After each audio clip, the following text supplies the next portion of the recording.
Ibu saudara-saudara sekalian semuanya, apa kabar? Ya, udah selesai liburan kali ya, jadi udah mulai agak rame. Kemarin-kemarin pas tengah-tengah libur sekolah agak kosong ya, Bapak Ibu Saudara ya. Ya tapi nggak ya, semangat ya memulai. Tapi ada yang nggak libur juga kali ya, kan restoran jalan terus, yang kerjanya restoran jalan terus mungkin ya.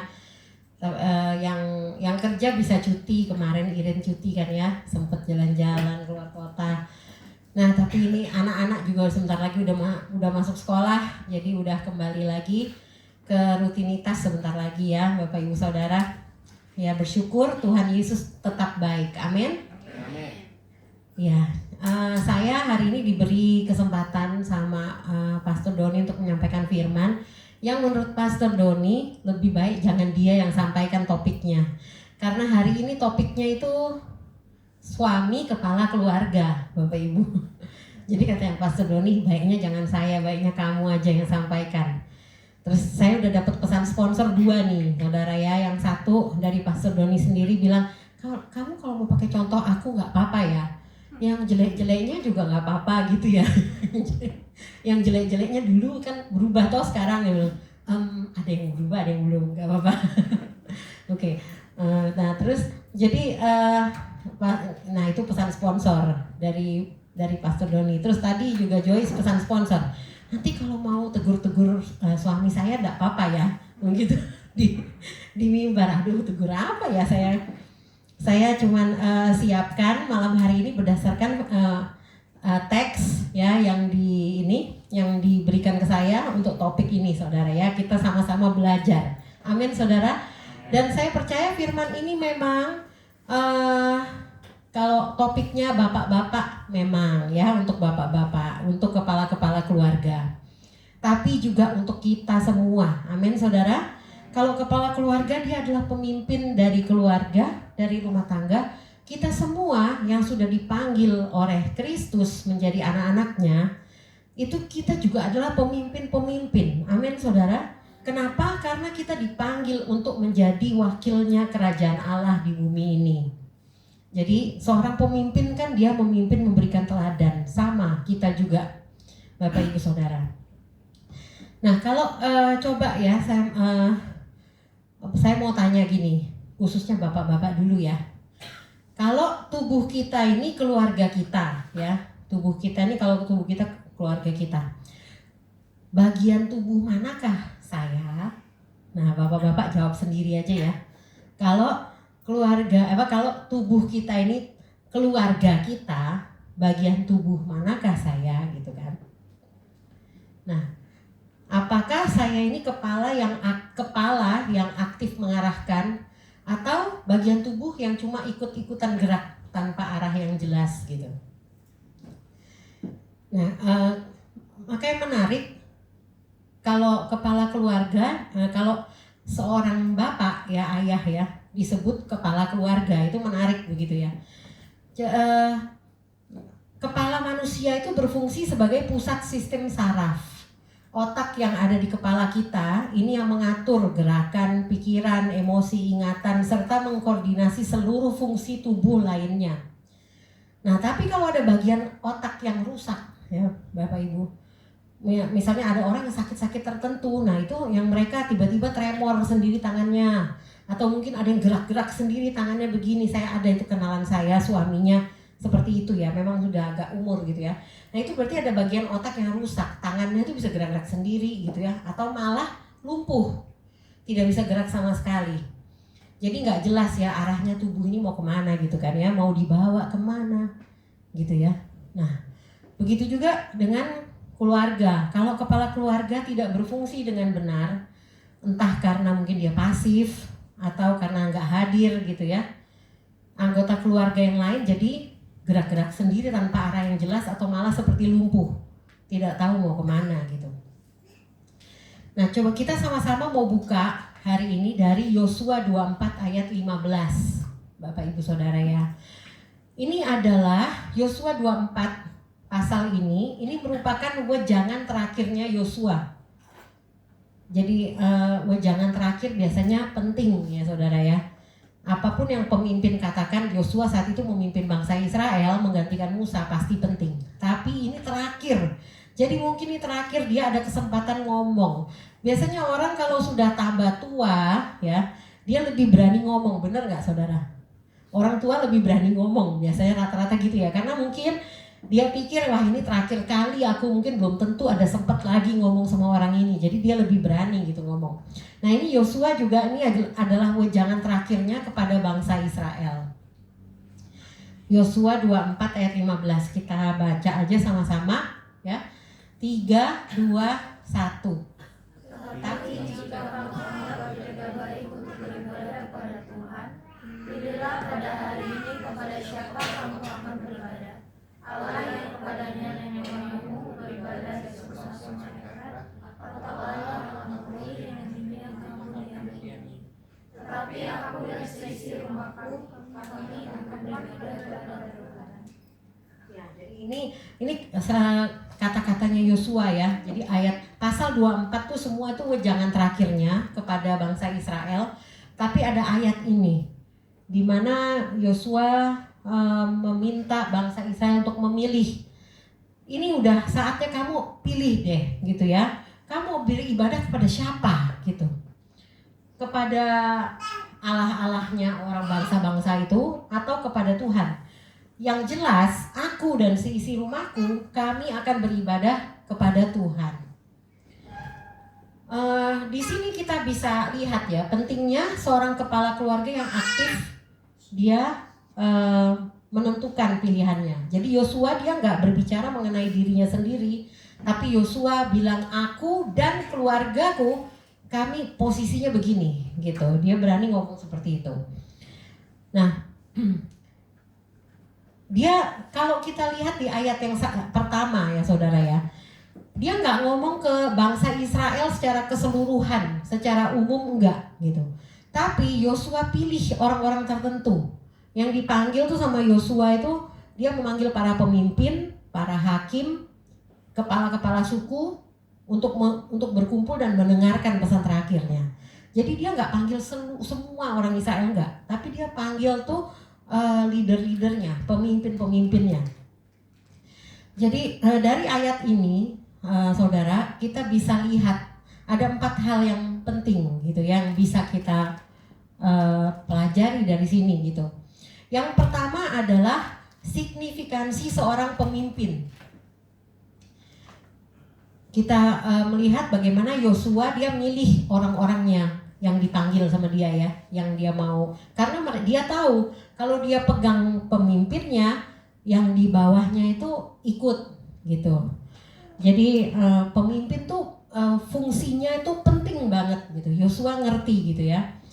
Jadi pentingnya seorang pemimpin atau signifikansi seorang pemimpin. Kalau dalam hal ini kita lagi khususnya itu kepala keluarga, dalam keluarga ya saudara ya. Kepala keluarga kalau konteksnya kalau ayah, ibu, anak-anak ya kepala keluarganya ayah, bapak gitu kan ya. Nah tapi kalau dalam kondisi single parent ya dia adalah kepala keluarganya. Dan di sini penting sekali seorang pemimpin. Kemudian yang berikutnya Yosua menyuruh para pemimpin-pemimpin itu bangsa Israel ya untuk bikin keputusan, menentukan arah. Boleh ke next. Yang tadi sudah. Nah yang berikutnya Yosua bilang ya pada orang-orang Israel untuk menentukan atau memutuskan, pilih hari ini kamu mau ikut siapa gitu ya. Jadi kepala keluarga, pemimpin itu dia fungsinya itu menentukan, membuat keputusan untuk keluarganya gitu. Pilih sekarang kepada siapa kamu mau beribadah. Tentunya nggak bisa dua ya saudara ya. Kalau kaki kita satu menyembah Tuhan, kaki kita satu di, misalnya kaki kita satu di perahu ini terus kaki kita satu lagi perahu lain, nggak bisa ya saudara ya. Kayak gitu nggak bisa berjalan bersama-sama. Kita harus memilih. Ingat bahwa tahun ini dalam gereja kita tema besarnya itu adalah lembah keputusan, year of decision, tahun keputusan. Ya, jadi berpatokan pada ayat ini, Yoel 3 ayat 14, banyak orang di lembah penentuan. Ya, sudah dekat hari Tuhan di lembah penentuan. Kita ada di zaman akhir, ya saudara ya. Kita sudah melihat banyak sekali tanda-tanda di dunia ini bahwa ini adalah zaman akhir. Manusia semakin jahat, bencana alam, penyakit yang aneh-aneh dan lain-lain. Nah, kita seperti kasusnya seperti di Yoel ini, kita seolah-olah ada di lembah penentuan. Ini masa-masanya kita membuat keputusan, saudara. Pilihlah kepada siapa kamu mau beribadah. Pilihlah bapak-bapak, kepada siapa keluargamu beribadah. Seorang pemimpin, seorang kepala keluarga itu menentukan arah. Kemudian dari sini juga dari ayat tadi kita melihat bahwa yang next lagi, kepala keluarga atau seorang pemimpin, dia memproklamirkan arahnya. Jadi dia sudah memilih, lalu dia mengatakan, menyatakannya bukan diam-diam aja, tapi kepada orang-orang. Yosua menyatakannya di depan seluruh bangsa Israel, menyatakan posisinya dia bahwa dia dan keluarganya memilih beribadah kepada Tuhan. Dan saya yakin keluarganya juga mendengar itu semua, ya. Bukan cuman Yosua ngomong terus keluarganya nggak tahu apa-apa, enggak. Keluarganya juga pasti dia menuntun keluarganya untuk ke sana. Kemudian yang berikutnya, hal penting dari ayat ini ada di kata terakhir, ya. Tapi aku dan seisi rumahku, kami akan beribadah kepada Tuhan. Kalau tadi yang pertama, ya, pemimpin adalah seorang posisi yang penting. Di sini bagaimana Efesus 5 ayat 23 berkata, suami adalah kepala istri sama seperti Kristus adalah kepala jemaat, dialah yang menyelamatkan tubuh, ya. Kepala keluarga adalah signifikan, penting. Dan kemudian seperti di firman Tuhan, kalau kita tahu di Kejadian, ya saudara ya, Kejadian, Allah memberikan tugas juga kepada Adam, ya. Allah tidak memberikan tugas kepada Hawa. Apa? Kepada Adam dia berkata di pasal 2 ayat 9. Allah berkata pada Adam, sebentar saya buka. Di Kejadian 2 ayat 15. Tuhan Allah mengambil manusia itu, ini setelah dia menciptakan Adam, ya. Tuhan Allah mengambil manusia itu dan menempatkannya di dalam Taman Eden. Jadi Tuhan yang menempatkan dia untuk mengusahakan dan memelihara taman itu. Tugas dari Allah diberikan juga kepada Adam. Dan jadi ada hierarki kepemimpinan di situ, saudara. Kemudian yang kedua, pemimpin atau kepala keluarga dia memutuskan arah, menentukan dia mau bawa kemana keluarganya. Keputusan yang tepat akan menentukan tujuan akhir dari keluarga itu. Dan bangsa Israel kan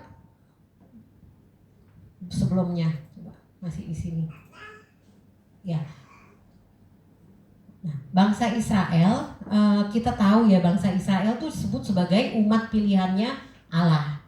Mereka tahu dari pengalaman pribadi bagaimana Allah menyelamatkan mereka dari perbudakan Mesir, bagaimana kesetiaan Allah memelihara mereka. Mereka sadar betul bahwa mereka adalah umat yang dipilih dan dikasih Tuhan secara luar biasa. Tapi kalau kita baca kisahnya bangsa Israel di kitab Keluaran, mereka disebut bangsa yang tegar tengkuk. Kecenderungan mereka berbalik dari Tuhan dan menyembah Allah lain itu sangat tinggi. Berkali-kali sudah diberkati, sudah ditolong, masih saja tidak puas, masih saja berulang kali komplain, masih saja cari ilah-ilah lain, menyembah berhala. Nah, jadi karena itu wejangan terakhirnya Yosua berkata, pilih sekarang kepada siapa kalian mau beribadah. Kepada Allah nenek moyangmu atau Allah orang Amori yang sekarang kalian duduki wilayahnya, tetapi aku dan sisi rumahku akan beribadah kepada Tuhan. Jadi jangan bilang pilih beribadah kepada Tuhan, tapi masih ikut sembahyang kepada Allah nenek moyang. Maksudnya Yosua gitu ya, saudara. Jangan pilih bilang beribadah kepada Tuhan, tapi masih menyembah berhala. Kalau konteks sekarang ya masih hatinya condong ke hal-hal dunia. Masih hatinya suka melakukan dosa ini karena enak sih gitu ya. Masih belum bisa melepaskan. Padahal di gereja nyanyi, memuji Tuhan. Ya, tapi hal-hal dosa masih susah untuk dilepas. Hal-hal yang menjauhkanmu dari Tuhan masih susah kita tanggalkan. Di sini Yosua bilang, putuskan sekarang. Kalau aku jelas, aku dan sisi rumahku akan beribadah kepada Tuhan. Kami tidak akan mengabdi kepada ilah-ilah lain. Dan yang berikutnya sedikit ngulang ya saudara ya, jadi memproklamirkan arah bagi rumah tangga. Ini adalah hal yang penting kita lihat dari ayat tadi ya. Arah ini purpose, saya sebut sebagai purpose. Purpose kalau diterjemahkan bahasa Indonesianya itu bukan nggak pas kalau tujuan aja saudara ya, tapi purpose gitu. Purpose itu maksud dan tujuan. Nah, Yosua dia memproklamirkan, dia menetapkan standar, menetapkan arah yang jelas dan memperkatakannya di hadapan seluruh bangsa Israel. Di sini dia menentukan purpose-nya dia ini. Purpose ini adalah suatu kata aktif ya saudara, suatu tujuan yang kuat. Kalau kita bisa terjemahkan, purpose itu tujuan yang kuat, yang mampu menggerakkan seseorang untuk bertindak demi mencapainya. Kalau kita ngomong tujuan, itu bisa aja cuman perkataan gitu ya, buah bibir. Gak cukup kuat untuk menggerakkan kita tetap konsisten melakukan hal-hal demi mencapai purpose tersebut. Terus ditambah lagi dia deklarasikan di depan semua pemuka agama, pemimpin bangsa. Jadi lebih kuat, lebih sulit dilanggar. Nah, di sini kita dari 3 hal ini ya, saudara ya, kita lihat pentingnya fungsi seorang kepala keluarga. Yosua berkata, aku dan keluargaku, aku akan beribadah kepada Tuhan. Nah, di sini yang terakhir nih saudara, hal yang penting banget ya saudara, dari ayat tadi, ayat ke-15 ini. Yosua dia berkata bahwa dia akan beribadah kepada Tuhan. Itu bukan suatu kata yang ringan, saudara. Ibadah kepada Tuhan, oh artinya akan setiap minggu ke gereja, gitu ya. Bukan, saudara, bukan itu saja. Oh, tambah ikut komsel, bukan itu, saudara ya. Tapi sebenarnya arti dari kata ibadah ini artinya dalam, saudara ya. Kalau kita lihat dari bahasa aslinya, bahasa di Alkitab Perjanjian Lama itu bahasa aslinya adalah bahasa Ibrani. Dalam bahasa Ibrani arti katanya adalah abad. Ini adalah kata yang sama yang digunakan di Kejadian 2 ayat 15 tadi saudara. Yang saya bacakan pada saat Adam diberikan tugas oleh Allah. Kejadian 2 ayat 15, Tuhan Allah mengambil manusia itu dan menempatkannya dalam Taman Eden untuk mengusahakan dan memelihara taman itu. Nah, kata mengusahakan dan memelihara itu sama, dia pakai kata abad, saudara ya, khususnya mengusahakan itu. Dan itu artinya kalau kita lihat itu sebenarnya adalah kerja. Jadi kata asli beribadah di sini adalah abad gitu ya, mengusahakan. Jadi secara umum apapun yang Tuhan percayakan kepada kita, apapun yang Tuhan percayakan pada Adam, yaitu Taman Eden saat itu ya, Adam dipanggil untuk mengusahakan dan memeliharanya. Sehingga apapun yang kita dipercayakan sama Tuhan, Tuhan percayakan sama Tuhan, gimana cara kita beribadah pada Tuhan? Mengusahakan dan memeliharanya. Amin saudara. Apapun yang Tuhan percayakan kepada kita, kita dipanggil untuk mengusahakan dan memeliharanya. Ini sejalan dengan 1 Korintus 10 ayat 31, di mana dikatakan, baik kamu makan, baik kamu minum, atau kamu berbuat sesuatu yang lain, jadi apapun itu, lakukanlah semuanya itu untuk kemuliaan Tuhan. Ini bukan sekedar soal aturan makanan ya saudara ya, tapi soal prinsip yang lebih luas, bahwa segala sesuatu yang kita lakukan besar maupun sekecil apapun, termasuk hal sehari-hari seperti makan minum, sebaiknya dilakukan dengan motivasi untuk memuliakan Tuhan. Itulah artinya hidup yang ibadah kepada Tuhan. Itulah artinya hidup yang menyembah. Semua itu ibadah, tidak boleh ada blind spot, saudara ya. Kalau masih ada blind spot, Roh Kudus yang ada di dalam kita pasti akan mengingatkan kita. Amin, saudara. Kalau kita diingatkan, itu kesempatan kita bertobat lagi, berubah lagi, semakin indah lagi bagi Tuhan. Amin, saudara. Jangan nanti kalau diingatkan Roh Kudus melalui mungkin saudara kita atau mungkin pasangan kita, istri kita, suami kita, tapi kita tutup mata, kita nggak mau dengar, tutup telinga. Itu kita nggak berubah-berubah nanti, saudara ya. Kita nggak semakin menyerupai Kristus kalau kayak gitu. Jadi kami seisi rumahku akan beribadah kepada Tuhan. Ibadah itu artinya dalam ya, saudara ya. Artinya bukan sekedar datang ke gereja, bukan sekedar bernyanyi, menyembah Tuhan, enggak. Tapi mengusahakan dan memelihara apa yang Tuhan percayakan kepada kita. Terutama di sini khususnya berbicara kepada kepala keluarga, apa yang Tuhan percayakan kepada Anda, kepada bapak-bapak. Tentunya ya keluarga kita gitu ya. Bagaimana ibadah kita dengan mengusahakan dan memelihara keluarga kita? Ada amin?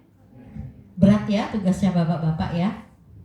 Tapi bukan bapak-bapak aja ya, saudara ya, semua. Ingat ya, semua kita, apa yang Tuhan percayakan kepada kita. Mengusahakan dan memelihara itu adalah sebuah panggilan yang aktif.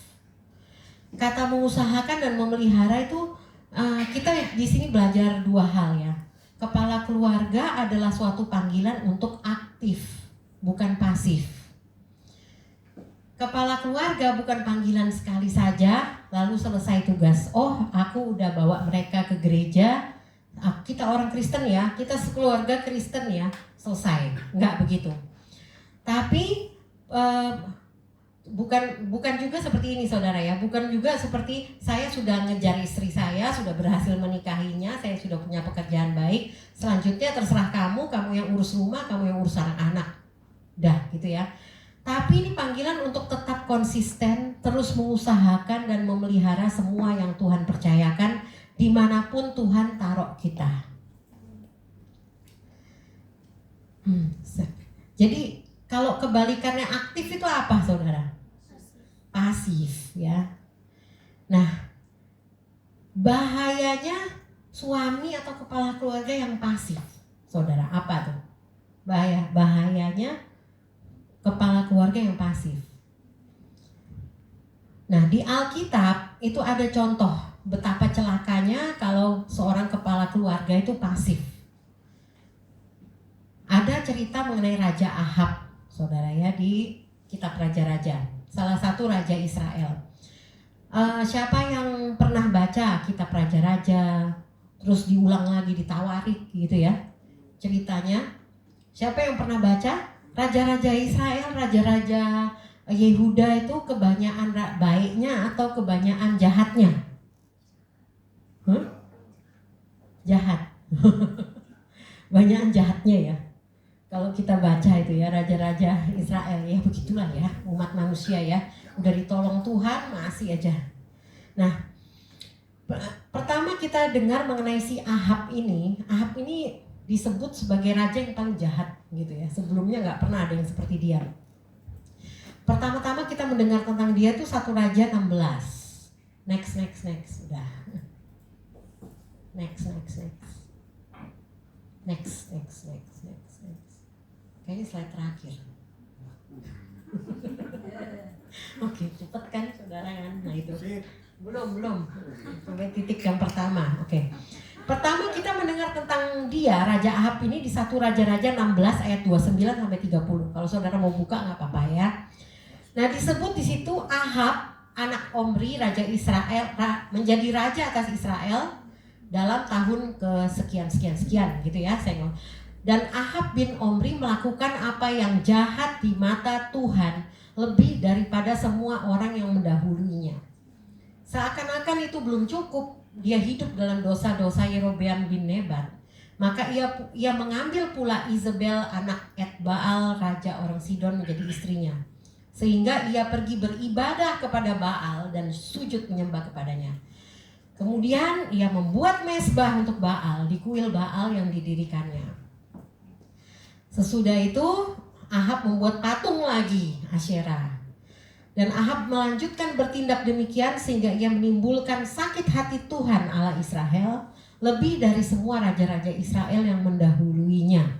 Gitu ya, si Ahab ini luar biasa ya. Dia pertama dia sudah memberontak terhadap Tuhan. Dia melakukan apa yang jahat lebih dari semua orang. Kemudian belum cukup dia jahat ya, menjadi raja yang jahat. Dia ngambil istri dari orang-orang kaum yang Tuhan bilang kamu nggak boleh, orang Israel tidak boleh dengan penyembah-penyembah berhala, nggak boleh bercampur, nggak boleh menikah dengan mereka. Dia mengambil istri Izebel dari Sidon gitu ya, menjadi istrinya. Nah kemudian nggak cukup di situ, dia pun ikut menyembah berhala-berhalanya, menyembah Baal. Baal tuh sembahannya orang-orang Sidon gitu ya.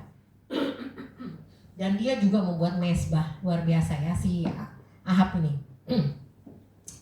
Nah kita tadi kan ngomong mengenai kebalikannya aktif kan ya Bapak Ibu ya. Kalau kepala keluarga yang pasif ini bahayanya kayak gimana gitu ya. Kita lihat banyak kepala-kepala keluarga yang aktif, yang baik gitu ya di dalam Alkitab. Abraham dan banyak yang lain ya, Abraham, Daud, meskipun ada jatuh bangunnya ya, ada dosanya dan lain-lain. Nah, tapi di sini kita melihat contoh bahayanya kalau kepala keluarga ini pasif.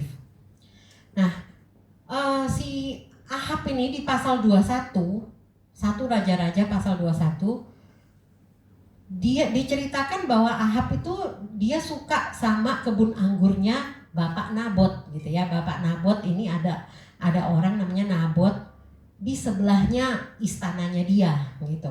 Dia suka sama kebun anggur ini. Wah, aku suka nih sama kebun anggur. Terus dia tawarkanlah ke Nabot, aku beli ya gitu. Dia tawarkan ke Nabot untuk membelinya. Nah, dia tidak mempedulikan hukum Allah karena saat itu hukum Allah menyebutkan ya ada di kitab Imamat bahwa tanah warisan Israel tidak boleh dijual belikan. Itu adalah hukum Allah gitu ya. Dia nggak peduli, padahal dia harusnya tahu karena dia raja. Nah, si Nabot menolak, nggak mau. Karena dia nggak mau melepas tanahnya, karena dia takut melanggar hukum Allah. Tapi gimana responnya Ahab? Kita lihat di pasal itu ya, pasal 1 Raja-Raja 21, ayat 4, responnya, lalu masuklah Ahab ke dalam istananya dengan kesal hati dan gusar, karena perkataan yang dikatakan Nabot orang Yizreel itu kepadanya, tidak akan kuberikan kepadamu milik pusaka nenek moyangku. Maka berbaringlah ia di tempat tidurnya dan menelungkupkan mukanya dan tidak mau makan. Ngambek dia, si Raja Ahab ini. Raja paling berkuasa di negeri itu meringkuk seperti orang baru putus cinta. Dia tidak mau makan, dia cemberut karena dia nggak dapat apa yang dia mau. Pernah nggak merasa seperti ini, bapak-bapak? Pernah nggak merasa godaan untuk jadi ngambek dan cemberut dan pernah nggak? Ada yang mau jujur? Wah, tidak ada yang, berarti belum pernah semua bapak-bapak di sini pada dewasa semua gitu ya. Nggak pernah mengalami godaan kayak mau ngambek, cemberut dan sembunyi gitu kan, atau gimana gitu ya. Nah, jadi si Ahab ini dia langsung ngambek gitu ya, cemberut, nggak mau makan gitu ya. Nah, atau kita semua deh yang lain pernah nggak mengalami gitu ya. Nah, si Ahab ini digoda untuk mengasihani diri sendiri dan dia kalah gitu ya. Nah ini hati-hati sama mengasihani diri sendiri gitu saudara. Nah dia ngikut gitu ya sama perasaannya, sama mengasihani diri sendiri gini. Dan mengasihani diri sendiri itu sangat menggoda saudara ya, untuk dilakukan dan bisa melumpuhkan. Jadi hati-hati, membuat seseorang itu pasif.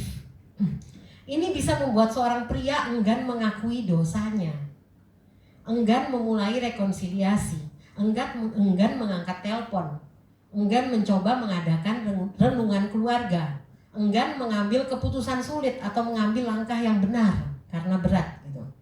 Nah, apa yang berikutnya terjadi? Ahab terus memelihara perasaannya yang tersakiti. Nah ini kita lihat gimana dia mengasihani diri sendiri ini, mengikat dan melumpuhkan dirinya gitu. Nah kemudian yang berikutnya, si Ahab ini melihat Ahab begini, ini yang lebih parah lagi, sikap pasif mendorong tindakan dosa. Next. Nah pasif membuka pintu bagi dosa. Si Isabel melihat suaminya gitu ya, melihat suaminya begini, dia bukannya mendukung, dia bukan menjadi penolong yang baik yang ngingetin suaminya, kamu nggak boleh begitu karena itu melanggar hukum dari bangsa ini, udah turun-temurun tanah warisan, nggak boleh, bukan begitu dia. Tapi si Isabel istrinya, dia bukannya ini ya, dia malah bilang begini sama si Ahab, dia bilang, bukankah kamu Raja Israel? Bangun makan, gak usah sedih lagi gitu. Aku akan kasih ke kamu kebun anggur Nabot orang Israel itu. Nah si Ahab kan sedang baper, dia mengasihani diri sendiri, diam-diam aja sih, istrinya gitu kayak bela dia gitu kan, dia merasa dibela gitu kan. Si Isabel ini langsung ambil alih gitu ya. Jadi langsung si Isabel menginstruksikan kepada tua-tua di kota Nabot untuk membunuh si Nabot itu. Dia tulis surat, tanda tangan, pakai tanda tangannya Ahab. Ahab kan di kamar kan, ngambek kan. Nah dia tanda tangan pakai capnya si Ahab, meterai raja. Lalu dia suruh 2 orang fitnah Nabot dan bilang bahwa Nabot ini sudah mengutuki raja dan Allah. Suruh terus habis itu lemparin dia dengan batu sampai mati, dan itu yang terjadi ya. Jadi itu adalah buah dari kejahatan yang sudah matang gitu ya saudara ya. Itu hasil dari seseorang raja, kepala keluarga yang memilih untuk pasif gitu. Di situ ada keserakahan, dusta, perampokan, konspirasi, pembunuhan orang tak bersalah. Nah kita bisa pelajari lagi ya kesalahannya, sifat iblisnya Isabel ini, seorang istri dan ratu yang sangat jahat. Namun untuk sekarang kita perhatikan bagaimana dosa-dosa Isabel ini itu sebenarnya disulut oleh sikap pasif dari suaminya. Nah sementara dia terpuruk dalam kegalauan mengasihani diri si Ahab ini ya, dia memupuk dosa-dosa Isabel ini. Nah coba kalau si Ahab ini punya nurani ya, dan keberanian dan kehormatan untuk bertindak sesuai panggilan Allah, dia mungkin bisa mencegah semua hal buruk yang terjadi. Dan orang baik seperti Nabot tidak perlu mati. Tapi Ahab memilih tinggal di kamar. Ahab membuktikan bahwa seorang pria yang tidak melakukan apa-apa sama merusaknya dengan pria yang melakukan hal yang salah. Mungkin seorang suami kepala keluarga dia nggak bisa mencegah istri kalau istri melakukan dosa gitu ya. Tapi suami tidak duduk diam saja ketika istri berdosa. Suami yang buruk, kepala keluarga yang buruk, terutama yang pasif, akan mendorong istri semakin jatuh dalam dosa. Di dalam saat-saat penuh tantangan dalam pernikahan atau keluarga kita, sebagian pria akan meringkuk seperti Ahab, tapi yang lain akan bangkit. Enggak semuanya gitu ya. Nah ini berbahaya banget sikap pasif ini.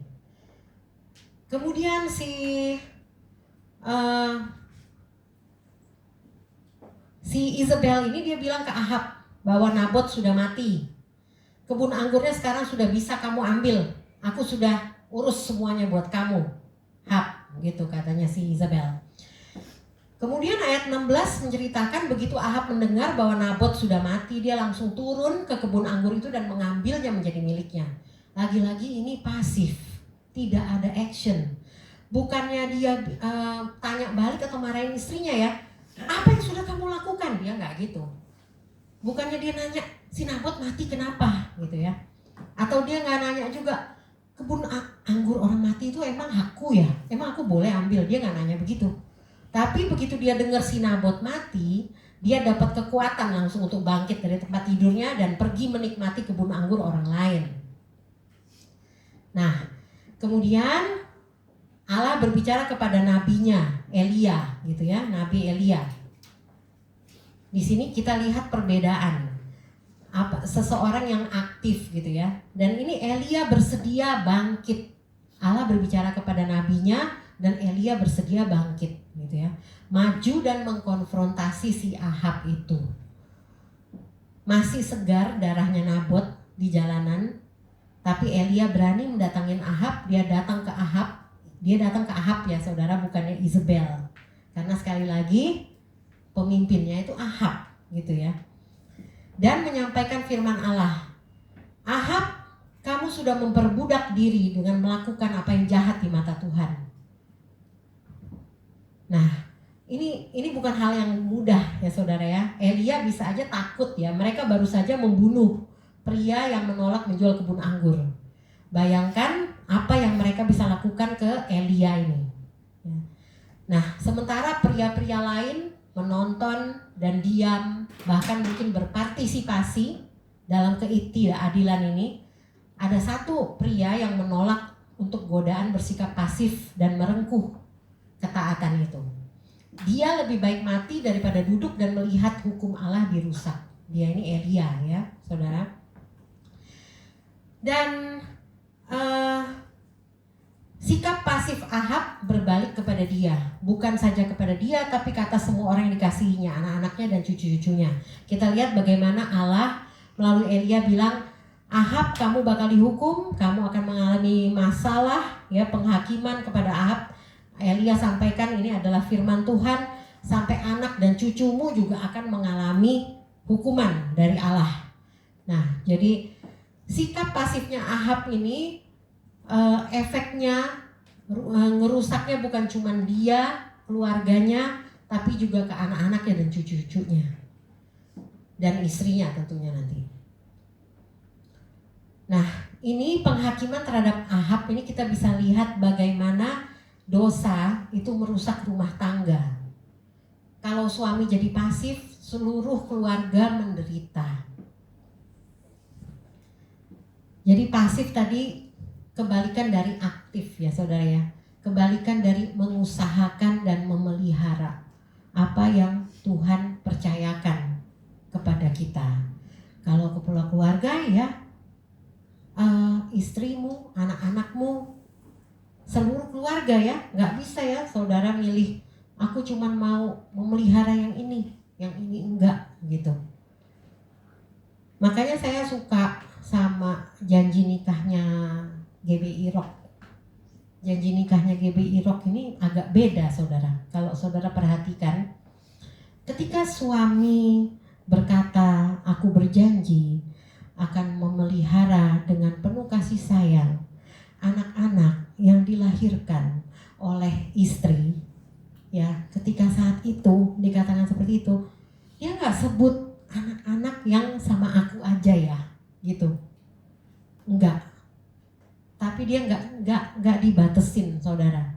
Nah itu salah satu. Jadi kita nggak bisa milih saat kamu jadi kepala keluarga gitu ya. Seluruhnya itu tanggung jawabmu gitu. Seluruhnya itu tanggung jawabmu. Meskipun ya bisa ya kita bicarakan satu dengan yang lain gitu ya. Maksudnya mungkin kalau memang itu sampai harus istri juga bekerja itu bagus ya saudara, nggak apa-apa ya. Istri bekerja, saya juga bekerja gitu ya sampai sekarang. Karena kita kan kita tahu saat-saat ini kebutuhan juga nggak murah ya, kebutuhan hidup juga nggak murah dan lain. Itu semua pembicaraan. Tapi maksud saya itu jangan lepas tangan gitu loh. Lepas tangan, nggak mau tahu. Nah itu tuh nggak bisa saudara. Karena kalau kita menikah itu udah sekeluarga semua. Ya maksudnya termasuk di dalam keluarga itu gitu ya. Dan memang berat ya tugasnya kepala keluarga. Oleh karena itu kiranya Tuhan menolong. Tapi sekarang pilihan ini saudara. pilih. Ini pilihanmu gitu ya. Apakah kamu mau beribadah, kamu dan keluargamu beribadah kepada Tuhan atau kepada yang lain? Kalau kamu memilih Tuhan, ya kamu harus lakukan sesuai jalannya Tuhan ya, apa yang panggilan Tuhan gitu. Kalau enggak seolah-olah kayak setengah-setengah gitu, ikut Tuhan tapi masih kalah sama dunia, kalah sama. Memang kadang-kadang kita memang belum sempurna gitu ya saudara ya. Nah tapi ini bagus nih saudara, next sikapnya Ahab ketika dia ditegur sama Elia. Di sini ada hal besar, yaitu yang melampaui segala yang kita bisa pikirkan, yaitu adalah kasih karunia Allah. Amin saudara. Allah masih berkasih karunia loh pada Ahab. Bagaimana waktu Ahab ditegur oleh Elia, apa yang dia lakukan?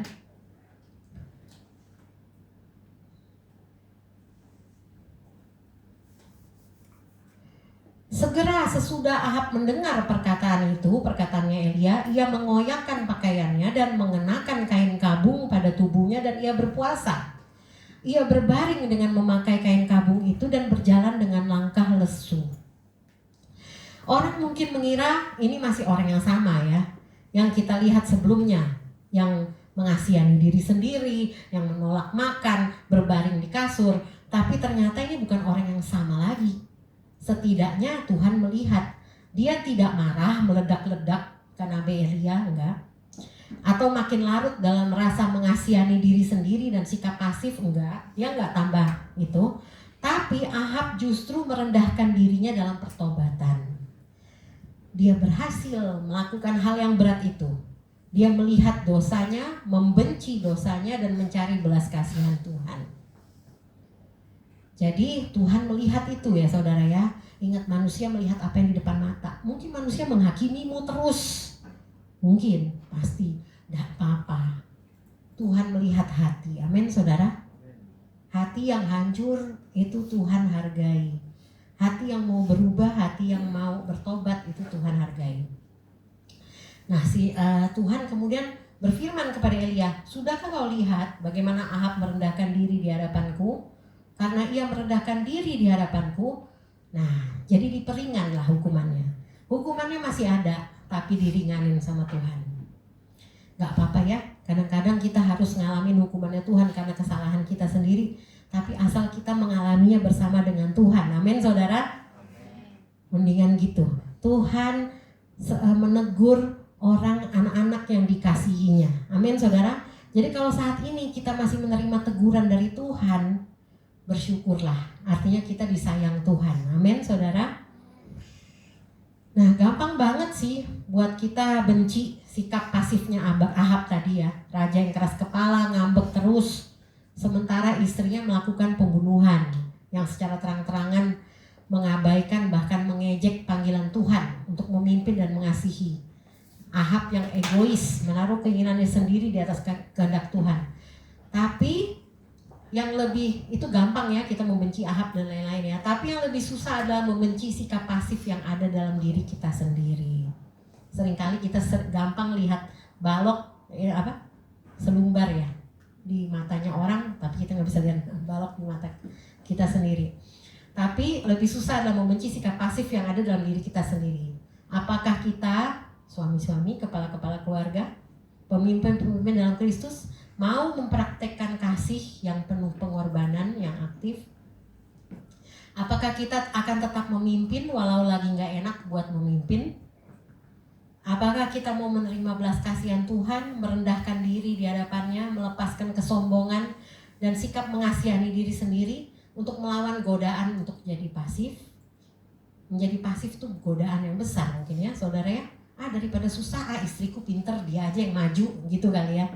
Seringkali suami-suami mungkin ya, istriku aja lah yang dia yang pinter gitu. Karena perempuan, kamu kalau perempuan ngomong lebih enak gitu, kamu aja dengan aku gitu ya. Nah misalnya seperti itu gitu. Nah dan perempuan-perempuan juga kadang-kadang ada yang mau gitu ya ambil bagiannya suaminya gitu ya saudara. Itu perlu hikmat ya saudara ya. Untuk kita udahlah kalau dia ngerjain gak beres, aku aja lah ngerjain biar beres gitu. Nah kita gimana cara kita minta hikmat dari Tuhan, maksudnya para wanita, para istri bisa menjadi penolong bagi suaminya, supaya suaminya bisa muncul sebagai leader yang seperti yang Tuhan panggil. Nah hari ini untuk kepada kepala keluarga ya, Tuhan mengingatkan kita bahwa jadi kepala keluarga bukan gelar kehormatan yang pasif, tetapi panggilan aktif untuk terus mengusahakan dan memelihara. Itulah ibadah kita ya, memelihara istri, anak-anak, rumah tangga kita, dan juga apa yang Tuhan percayakan, pekerjaan kita, orang tua kita jika masih ada orang tua kita ya. Dan sehingga kita bisa melakukannya itu dengan nggak sembarangan gitu Bapak Ibu Saudara, tapi itu adalah ibadah kita gitu ya, ibadah kita untuk mengusahakan dan memelihara apapun yang Tuhan percayakan bagi kita. Kita kalau mungkin udah pernah dengar ya bapak-bapak ya, suami hendaklah engkau mengasihi istri seperti Kristus mengasihi jemaat. Istri hendaklah kamu tunduk pada suami, menghormati suami, ya seperti kepada Tuhan. Tapi di sini karena fokusnya kepala keluarga ya, kepala keluarga dulu ya.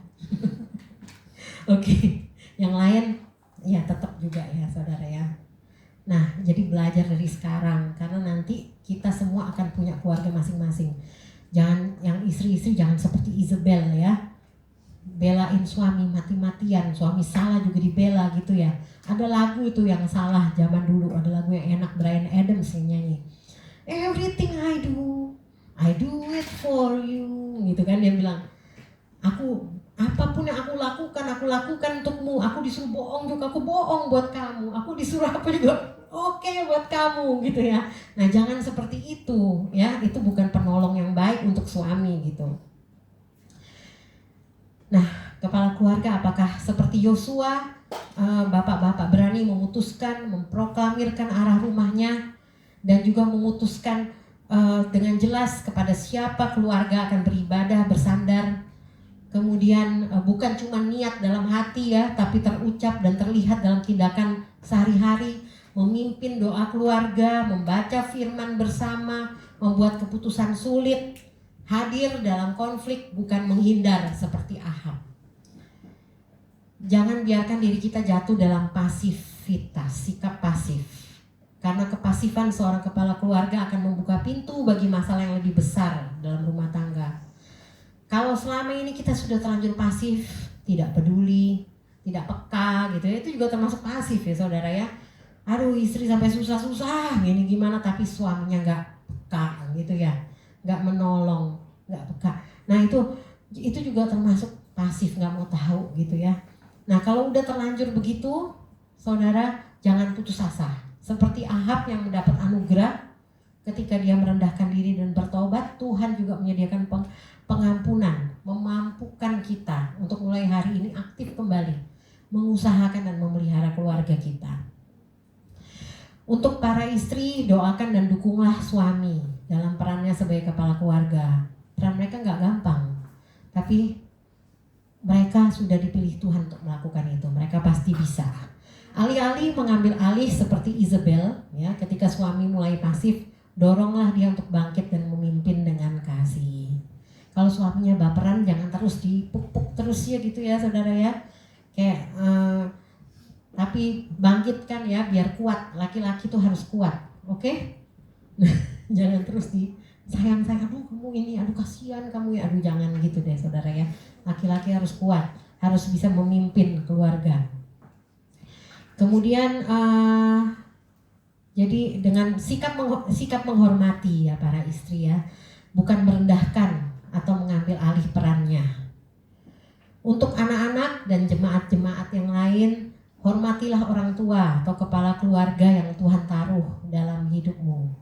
Dan bagi yang belum berkeluarga, mulai belajar sejak sekarang apa artinya mengusahakan dan memelihara. Ben?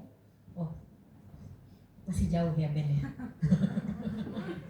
Nah, masih muda dia, 16 tahun sih. Oke. Dia mengusahakan dan memelihara sekolahnya aja sekarang, ya kan? 1 sama mama papanya.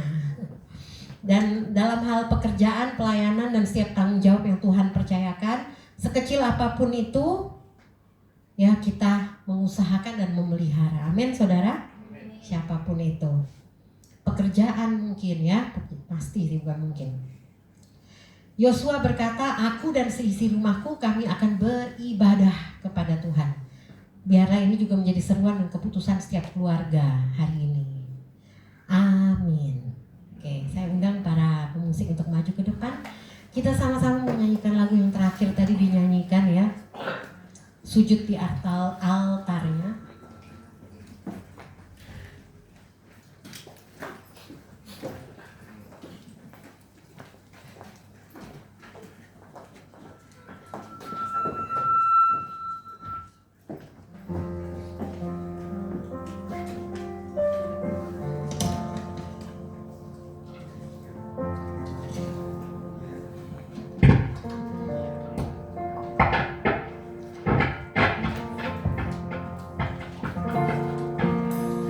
Mari kita resapi kata-kata dari lagu ini. Kami membutuhkan-Mu Tuhan. Kami sungguh membutuhkan-Mu ya Tuhan, untuk mengerti isi hati-Mu ya Bapa. Menguatkan tangan kami ya Bapa, untuk mengusahakan dan memelihara setiap hal yang Kau percayakan bagi kami. Hal besar, hal kecil ya Tuhan. Itulah panggilan kami ya Bapa di dalam Engkau ya Tuhan.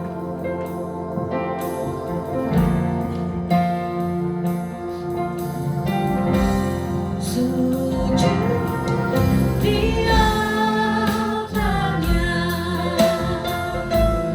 ku bawa hidupku, ku terima anugerahnya yang pulihku dan bebaskanku, yang ubah hidupku, barui kasihku, sesuatu terjadi saat datang di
mengikuti kehendak-Mu ya Tuhan dalam hidup kami. Kami mau ya Tuhan menyambut panggilan-Mu ya Tuhan. Terima kasih ya Bapa. Kami tahu tidak ada yang kebetulan dimanapun Engkau menempatkan kami ya Tuhan. Keluarga yang kami miliki saat ini, pekerjaan, orang tua, anak-anak, istri, suami, kuliah, sekolah, tidak ada satupun yang kebetulan ya Tuhan. Kasih karunia-Mu ya Tuhan memampukan kami untuk mengusahakan dan memelihara agar ibadah kami ini manis ya Tuhan di hadapan-Mu, agar ibadah kami ini wangi ya Tuhan di hadapan-Mu ya Tuhan. Hidup kami ini menjadi penyembahan ya Tuhan bagi-Mu. Terima kasih ya Tuhan. Dalam nama Yesus kami berdoa. Amin. Tetap berdiri Bapak Ibu Saudara.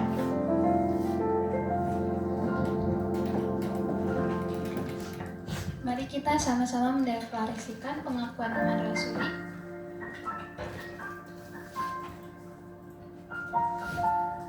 Aku percaya kepada Allah, Bapa yang Maha Kuasa, Khalik langit dan bumi, dan kepada Yesus Kristus, Anaknya yang tunggal Tuhan kita, yang dikandung dari Roh Kudus, lahir dari anak darah Maria, yang menderita sengsara di bawah pemerintahan Pontius Pilatus, disalibkan, mati dan dikuburkan, turun ke dalam kerajaan maut.